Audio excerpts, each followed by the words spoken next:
Hello students, जैसा कि हम फर्स्ट और सेकंड चैप्टर 7th क्लास का कंप्लीट कर चुके हैं। Now we will move on 5th chapter. अब आप क्वेश्चन पूछेंगे कि मैडम थर्ड और फोर्थ चैप्टर आपने स्किप क्यों किया है। नहीं बेटे, स्किप नहीं किया है, लेकिन हम एक दो चैप्टर्स अब केमिस्ट्री के करेंगे। After that we will cover third और fourth chapter. Okay, in this video I will share with you different kinds of material.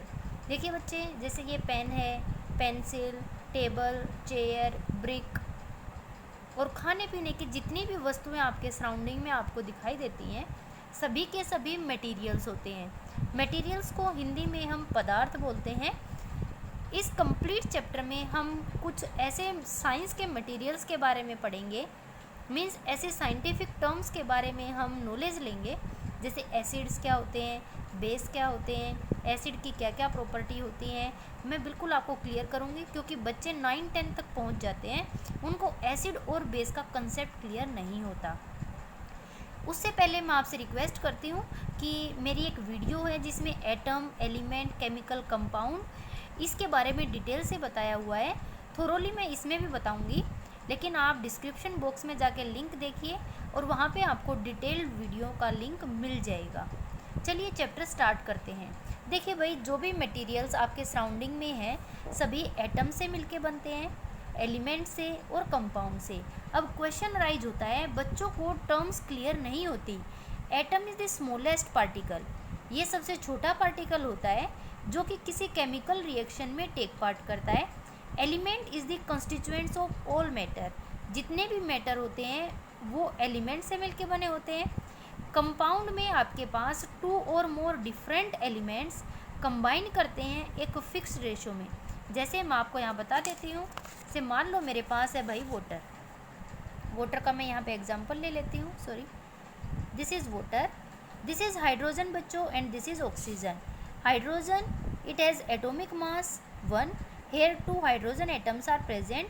Oxygen contains 16 gram and it comes out to be 1:8. That means when H2 combines in the ratio 1:8, then it will form a compounding form, that is H2O.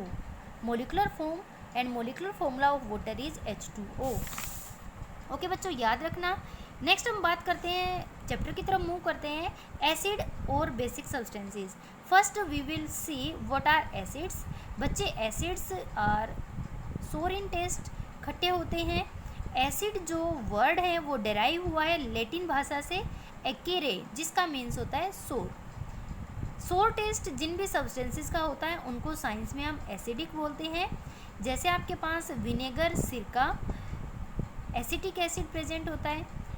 Curd में lactic acid होता है। अब यहाँ से question arise होता है, विच acid is present in milk में पूछ सकता है, कर्ड में पूछ सकता है, आंट्स टंग में पूछ सकता है, एप्पल में, स्पिनच, टी, सिट्रस फ्रूट्स, ये सब हम इजीली लर्न करेंगे। देखना, this is vinegar, lemon juice and curd. Okay, now I will move on the table which is most important. Here vinegar, acetic acid, amla, citrus fruits, that is vitamin C, citrus fruits, lemon and orange citric.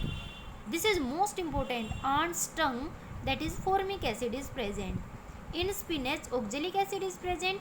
Tea, tea से टर्मिन, T से tannic and T से tartaric. आपको learn करना है, T में tannic acid होता है, जैसे हम चाय को पी के चुस्त हो जाते हैं, बिल्कुल टेंड हो जाते हैं, तो इसको हम बोलते हैं टैनिक। टार्ट्रिक, टर्मिन, ग्रेप्स और जो कच्चा मैंगो होता है उसमें एसिड्स होते हैं। तो ये आपकी जनरल सी प्रॉपर्टीज़ थी जो 7th क्लास तक थी। ओके, हल्की सी मैं आपको नेक्स्ट क्लासेस की थोड़ी सी इसी क्लास में आपको बता देती हूँ, ताकि आपका कंसेप्ट थोड़ा सा क्लियर हो जाए। जब बच्चे आप 9-10 क्लास में चले जाएंगे तो आप साइंटिस्ट का नाम पढ़ेंगे अरेनियस। कौन भाई? अरेनियस। अरेनियस ने एसिड्स के बारे में कुछ चीज़ें बहुत ही अच्छे तरीके से डिस्क्लोज़ की हैं। अरेनियस ने बताया कि भाई मेरे कंसेप्ट के अकॉर्डिंग एसिड तो वो होते हैं जो H+ आयन देते हैं। अब 7th क्लास के बच्चों को H+ आयन नहीं बताया जाता। मैं आपको बता देती हूँ, H+ का मतलब होता है बेटे हाइड्रोजन आयन। Hydrogen ion. जैसे आपने सुना है HCl एक एसिड होता है, जैसे अभी आपने देखा एसिटिक एसिड, तो मैं आपको फॉर्मूला लिखवा देती हूँ CH3COOH। आप अपनी नोटबुक में इसको राइट डाउन कर लेना। अब भाई HCl एसिड तभी माना जाएगा, इसकी प्रॉपर्टी एसिड की तभी होगी जब ये वाटर में आप इसका सॉल्यूशन बनाओगे। वाटर में जैसे ही आप HCl को डालोगे, it will convert into H positive and Cl negative. Of course बेटे, it will liberate H positive ion. H positive ion, if it liberate, it comes in the category of acids. In the same way, CH3COOH, it will convert into acetate ion and H plus liberation. अब आप बोलोगे कि ma'am यहाँ तो आपने complete arrow लगाई। हाँ भाई बिल्कुल, यहाँ पे मैंने पार्शियल एरो लगाई, क्योंकि this is a weak acid. Acid में भी कैटेगराइजेशन है, and this is a strong acid. Now question arises, what are weak acids and what are strong acids? Acids which are completely dissociated in aqueous solution are known as strong acid, and the acids which does not completely dissociate, that means they are partially dissociated in aqueous solution, they are known as weak acids. That means HCl, H2SO4, HNO3, these all are strong acids. Strong notes साथ साथ बनाते रहिए, तभी आपको अच्छे से concept clear होगा। तो मैंने आपको बताया अकॉर्डिंग टू अरेनियस के अकॉर्डिंग ही हम बेस भी देखेंगे कि बेस कौन से स्ट्रॉन्ग होते हैं, कौन से वीक होते हैं। सो फाइनली यहाँ से हम कंक्लूड करते हैं, एसिड्स आर दो substances which liberate hydrogen ion in aqueous solution. If they completely dissociate, they comes in the category of strong acid. If they partially dissociate, they comes under weak acids. Hope so for you have cleared the concept of acids in this video. Okay, meet in next video with the concept of base. Thank you.